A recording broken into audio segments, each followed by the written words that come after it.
દર્શક મિત્રો નમસ્કાર. હું છું ઇનાયત ખાન પઠાણ ને મારા સાથી મિત્ર ચીફ એડિટર તેજેન્દ્રસિંહ જાડેજા, અને આપ જોઈએ છો જામનગર ક્રાઇમ જોત ન્યૂઝ જામનગર. તો દર્શક મિત્રો, હવે જોઈએ જામનગરના આગળના સમાચારો. સમગ્ર વિશ્વમાં છોટી કાશી તરીકે બિરુદ પામેલું આ જામનગર શહેરમાં તાજેતરની અંદર ભગવાન દેવભૂમિ દ્વારકાધીશના દર્શન અર્થે સમગ્ર ગુજરાતમાંથી મોટી સંખ્યામાં યાત્રાઓનો સંઘ પગે ચાલીને દર્શન યાત્રીઓ જઈ રહ્યા હતા. ત્યારે જામનગરના દેવભૂમિ દ્વારકા હાઈવે તેમજ ખંભાળિયા હાઈવે ઉપર જતા આ શ્રદ્ધાળુઓ માટે જામનગર જિલ્લા જેલના સુપ્રિન્ટેન્ડન્ટ તેમજ જેલર માનનીય અને સન્માનીય મનુભા જાડેજા સાહેબના માર્ગદર્શન હેઠળ તેમજ જામનગર જિલ્લા જેલ સ્ટાફના સંપૂર્ણ માર્ગદર્શન હેઠળ આ યાત્રાઓ માટે એક સુંદર મજાનું ટેન્ટ નાખીને વિવિધ સુવિધાઓ સાથેનું સેવા કેન્દ્રનું આયોજન કરવામાં આવ્યું હતું.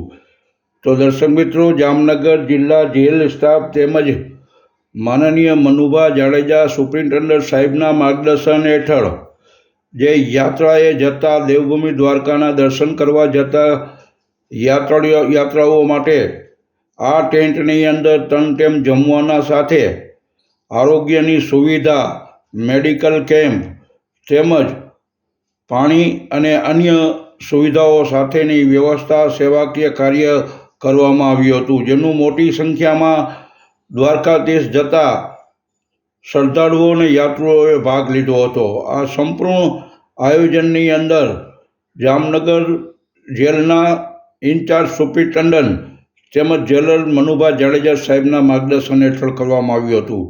તો દર્શક મિત્રો, હવે જોઈએ આગળના વિગતવાર સમાચાર. હું છું ઇનાયત ખાન પઠાણ ને આપ જોઈ રહ્યા છો ક્રાઇમ જોત ન્યૂઝ જામનગર. જય હિન્દ, જય ભારત. નમસ્કાર દર્શક મિત્રો, હું છું તેજેન્દ્રસિંહ જાડેજા, આપ નિહાળે છો ક્રાઇમ જોત ન્યૂઝ. આજ રોજ આપણે 18 માર્ચ જોઈએ તો ભાઈ જામનગર દ્વારકા રોડ ઉપર યાત્રી જે હાલીને જાય છે ત્યાં આપણે જામનગર જિલ્લા જેલ તરફથી, જિલ્લા જેલના સ્ટાફ તરફથી જે કેમ્પ ખોલેલો છે, તો એમની આપણે શરૂઆત એમના લોકોથી પૂછશું કેટલા માણસો હોય છે અને શું શું સેવાઓ આપે છે. આપના નામ શું? જય દ્વારકાધીશ, જય મુરલીધર. મારું નામ રાતડિયા વિજયભાઈ નાજાભાઈ, હેડ કોન્સ્ટેબલ જિલ્લા જેલ જામનગર. તારીખ 16 થી 21 તારીખ સુધી અમારો એક અવિરત સેવાનો કાર્યનો એક આરંભ અમે કર્યો છે. જામનગર જિલ્લા અધિક્ષક શ્રી હેમેન જાડેજા સાહેબના સહયોગથી, જેલર સાહેબશ્રી, મારા સાથી કર્મચારી મિત્રો, સુબેદારશ્રી, તમામનો હું ખૂબ ખૂબ આભાર વ્યક્ત કરું છું. હૃદયપૂર્વકથી આભાર એમનો માનું છું કે આ એક સેવાનું એક બીડું અમને એક સેવાનો એક કેમ્પનો લાભ આપ્યો, એ બદલ અમારા જેલના અધિક્ષક શ્રી હેમેન જાડેજા સાહેબનો પણ હું ખૂબ ખૂબ આભાર વ્યક્ત કરું છું. જય હિન્દ, અસ્તુ. આપણે કઈ તારીખથી ચાલુ કરી છે, શું શું સેવાઓ આપણે આપવામાં આવે છે? 16 તારીખથી સતત આપણે આ સેવાનું એક આયોજન કર્યું છે. તેમાં એક મેડિકલ વિભાગ ખોલ્યો છે, પાણી વિભાગ છે, બેનો વિભાગ માટે જુદો એક કેમ્પ ખોલ્યો છે, અલગ વ્યવસ્થા રાખવામાં આવી છે. તેમજ બસ 24 કલાક અમે પગપાળા યાત્રિકોની સેવા સતત અમે શરૂ કરી રહ્યા છીએ. પ્રસાદમાં બુંદી ગાંઠિયા, ચા પાણીથી માંડી તરબૂચ, નારંગી, મોસંબી તેમજ સાંજે સાય પાણી છે. તો બપોરે 1200-1300 માણસોનું પ્રસાદ લે છે અને સાંજે પણ 1000 થી 1200 માણસ પ્રસાદ રોજ લે છે. અને આપણે સવારે કેટલા વાગ્યાથી સાંજે કેટલા વાગ્યા લગીને કેમ ચાલુ હોય છે? 24 કલાક, કારણ કે રાત્રે 3 વાગ્યાથી શરૂઆત થઈ જાય. ભજીયા લાઈવ નાસ્તો તેમજ લાઈવ ફાફડા, અને ઠેઠ 10 વાગ્યા સુધી, 11 વાગ્યા સુધી પછી જમણવાર શરૂ થઈ જાય તે ઠેઠ 2:30-3 વાગ્યા સુધી. 2:30-3 વાગ્યા પછી તરબૂચ તેમજ સાય, લીંબુ પાણી, ઠંડા પીણા. બરોબર છે. અને આપણે જે મેડિકલ કેમ્પનું લખતો એમાં મેડિકલ તરીકે શું? હા, મેડિકલ કેમ્પમાં શરીરમાં દુખાવો, તાવ આવતો હોય, પછી શરદી, ઉધરસ, તમામ પ્રકારની એક અમારે એક બ્રધર મેડિકલ ડોક્ટર સાહેબ પણ અહીંયા અમારી પાસે હાજર છે. એ બ્રધર કૃણાલભાઈ ફાર્માસિસ્ટ છે, યશપાલસિંહ છે, અજુડિયાભાઈ છે, એમનો પણ ખૂબ ખૂબ હું આભારી છું. એમાં પણ સારી સેવા આપે છે. બીજું આપણે જેલના સ્ટાફના કેટલા વ્યક્તિઓના નામ છે? ઓફ ડ્યુટી વાળા તમામ કર્મચારીઓ, સાથે મારા કર્મચારીઓ શરમભાઈ ગરસર છે, રવિરાજસિંહ છે, ભરતસિંહ છે, નરેશભાઈ શિયાળ છે, નિલેશભાઈ ગઢવી છે, નિલેશભાઈ ભાડકા છે, આજાભાઈ ગઢવી છે, તમામ ભાઈઓ મારી સાથે સતત સેવામાં છે.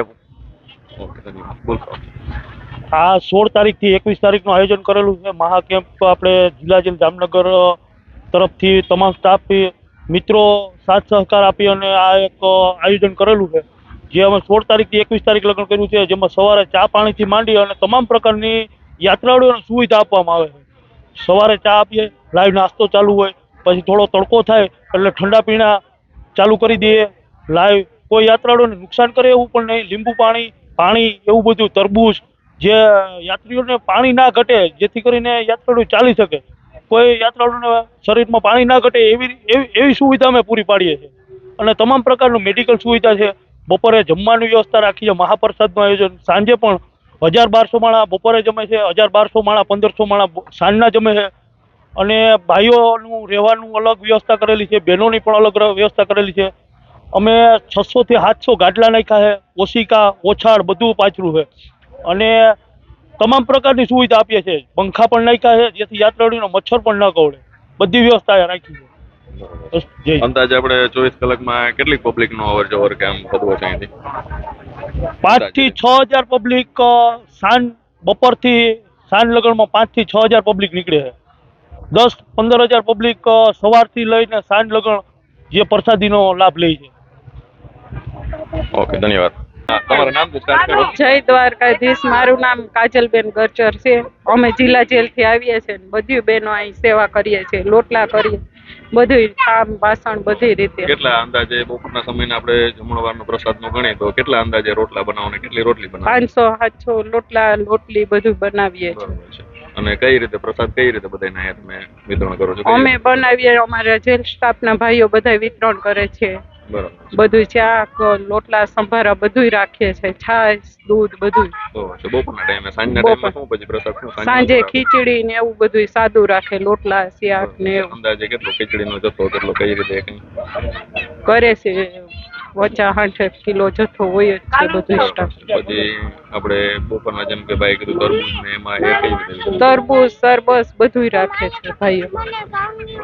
જય દ્વારકા. જય દ્વારકા. સરસ કાર્યક્રમ કર્યો છે. આમાં બધાને મજા આવે એવું છે. બધા સરસ પ્રસાદી લેવા આવે છે તો બધા આનંદથી લે છે. બાલગોપાલની બહુ જ મજા આવે છે. હળી મળીને કામ કરે છે તો આવા કાર્ય ભગવાન બધાને કરવા દે ને અસલ બધાને સુખ શાંતિ દે. ભાઈ જય દ્વારકાધીશ. જય દ્વારકાધીશ.